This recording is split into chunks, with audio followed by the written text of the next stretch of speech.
ॐ तव कथामृतं तप्तजीवनं कविभिरीडितं कल्मषापहं श्रवणमङ्गलं श्रीमदाततं भुवि गृह्णन्ति ये भूरिदा जनाः।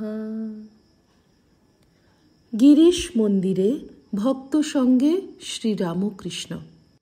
1885 11ই মার্চ। এইবার নরেন্দ্র গান গাহিতেছেন। সব দুঃখ দূর করিলে দর্শন দিয়ে মহিলে প্রাণ, সপ্তলোক ভুলে শোক তোমারে পাইয়ে, কোথায় আমি অতি দিনহীন। গান শুনিতে শুনিতে শ্রীরামকৃষ্ণের বহির্জগৎ ভুল হইয়া আসিতেছে। আবার নিমিলিত নেত্র, স্পন্দহীন দেহ সমাধিস্থ। সমাধি ভঙ্গের পর বলিতেছেন, আমাকে কে লয়ে যাবে? বালক যেমন সঙ্গী না দেখলে অন্ধকার দেখে, সেই রূপ। অনেক রাত হইয়াছে, ফাল্গুন কৃষ্ণা দশমী, অন্ধকার রাত্রি। ঠাকুর দক্ষিণেশ্বরে কালীবাড়িতে যাইবেন, গাড়িতে উঠিবেন। ভক্তেরা গাড়ির কাছে দাঁড়াইয়া, তিনি উঠিতেছেন। অনেক সন্তর্পণে তাহাকে উঠানো হইতেছে। এখনও গড় গড় মাতোয়ারা। গাড়ি চলিয়া গেল, ভক্তেরা যে যার বাড়ি যাইতেছেন। 10ম পরিচ্ছেদ। মস্তকের উপরে তারকামণ্ডিত নৈশ গগন, হৃদয়পটে অদ্ভুত শ্রীরামকৃষ্ণ ছবি, স্মৃতিমধ্যে ভক্তের মজলিস, সুখ স্বপ্নের ন্যায় নয়ন পথে সেই প্রেমের হাট।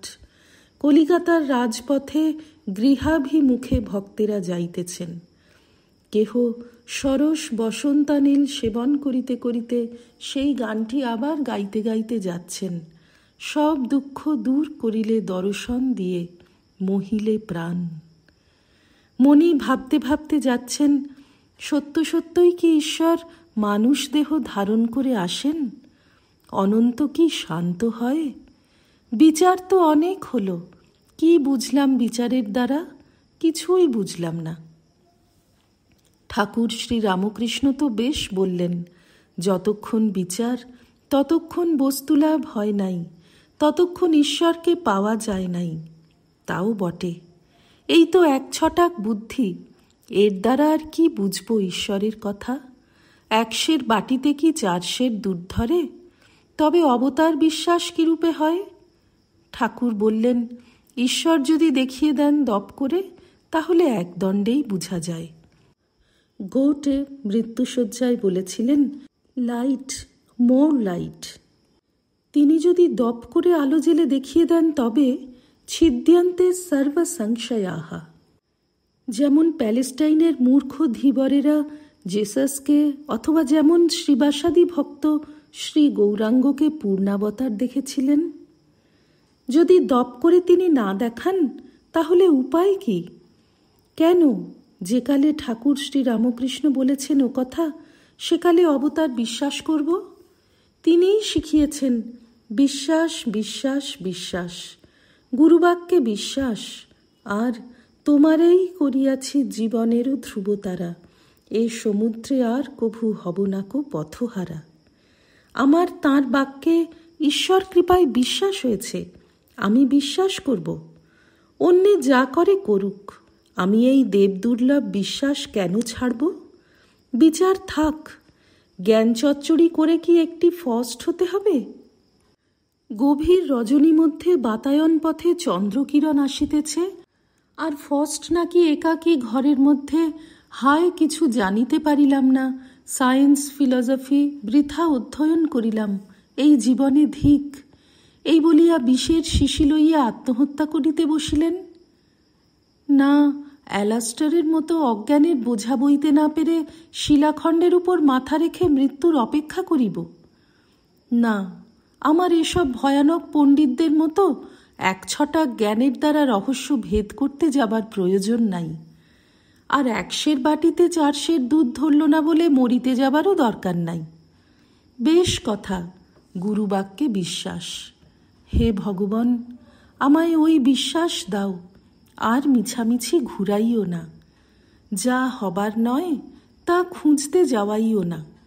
আর ঠাকুর যা শিখিয়েছেন, যেন তোমার পাদপদ্মে শুদ্ধা ভক্তি হয়, অমলা অহৈতুকী ভক্তি, আর যেন তোমার ভুবন মোহিনী মায়ায় মুগ্ধ না হই। কৃপা করে এই আশীর্বাদ করো।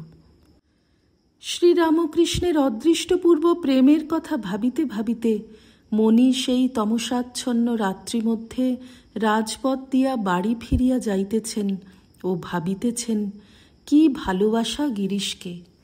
গিরিশ থিয়েটারে চলে যাবেন, তবু তাঁর বাড়িতে যেতে হবে। শুধু তা নয়, এমনও বলছেন না যে সব ত্যাগ করো, আমার জন্য গৃহ পরিজন বিষয়কর্ম সব ত্যাগ করে সন্ন্যাস অবলম্বন করো। বুঝেছি, এর মানে এই যে সময় না হলে, তীব্র বৈরাগ্য না হলে ছাড়লে কষ্ট হবে। ঠাকুর যেমন নিজে বলেন, ঘায়ের মামড়ি ঘা শুকুতে না শুকুতে ছিঁড়লে রক্ত পড়ে কষ্ট হয়, কিন্তু ঘা শুকিয়ে গেলে মামড়ি আপনি খসে পড়ে যায়। সামান্য লোকে, যাদের অন্তর্দৃষ্টি নাই, তারা বলে এখনই সংসার ত্যাগ করো। ইনি সদ্গুরু, অহেতুক কৃপা সিন্ধু, প্রেমের সমুদ্র, জীবের কিসে মঙ্গল হয় এই চেষ্টা নিশিদিন করিতেছেন। আর গিরিশের কি বিশ্বাস! দুদিন দর্শনের পরই বলেছিলেন, প্রভু তুমি ঈশ্বর, মানুষ দেহ ধারণ করে এসেছ আমার পরিত্রাণের জন্য। গিরিশ ঠিক তো বলেছেন, ঈশ্বর মানুষ দেহ ধারণ না করলে ঘরের লোকের মতো কে শিক্ষা দেবে, কে জানিয়ে দেবে ঈশ্বরী বস্তু আর সব অবস্তু? কে ধরায় পতিত দুর্বল সন্তানকে হাত ধরে তুলবে? কে কামিনী কাঞ্চনাসক্ত পাশব স্বভাবপ্রাপ্ত মানুষকে আবার পূর্ববৎ অমৃতের অধিকারী করবে? আর তিনি মানুষরূপে সঙ্গে সঙ্গে না বেড়ালে যারা তদ্গতান্তরাত্মা, যাদের ঈশ্বর বই আর কিছু ভালো লাগে না, তাঁরা কি করে দিন কাটাবেন? তাই পরিত্রাণায় সাধূনাং বিনাশায় চ দুষ্কৃতাম ধর্ম সংস্থাপনার্থায় সম্ভবামি যুগে যুগে। কি ভালোবাসা! নরেন্দ্রের জন্য পাগল, নারায়ণের জন্য ক্রন্দন। বলেন, এরা ও অন্যান্য ছেলেরা, রাখাল, ভবনাথ, পূর্ণ, বাবুরাম ইত্যাদি সাক্ষাৎ নারায়ণ, আমার জন্য দেহ ধারণ করে এসেছে। এই প্রেম তো মানুষ জ্ঞানে নয়, এ প্রেম দেখছি ঈশ্বর প্রেম। ছেলেরা শুদ্ধ আত্মা, স্ত্রীলোক অন্যভাবে স্পর্শ করে নাই, বিষয়কর্ম করে এদের লোভ, অহংকার, হিংসা ইত্যাদি স্ফূর্তি হয় নাই, তাই ছেলেদের ভিতর ঈশ্বরের বেশি প্রকাশ। কিন্তু এ দৃষ্টি কার আছে? ঠাকুরের অন্তর্দৃষ্টি সমস্ত দেখিতেছেন, কে বিষয়াসক্ত, কে সরল উদার ঈশ্বর ভক্ত। তাই এরূপ ভক্ত দেখলেই সাক্ষাৎ নারায়ণ বলে সেবা করেন, তাদের নাওয়ান শোয়ান, তাদের দেখিবার জন্য কাঁদেন, কলিকাতায় ছুটিয়া ছুটিয়া যান, লোকের খোসামত করে বেড়ান কলিকাতা থেকে তাদের গাড়ি করে আনতে।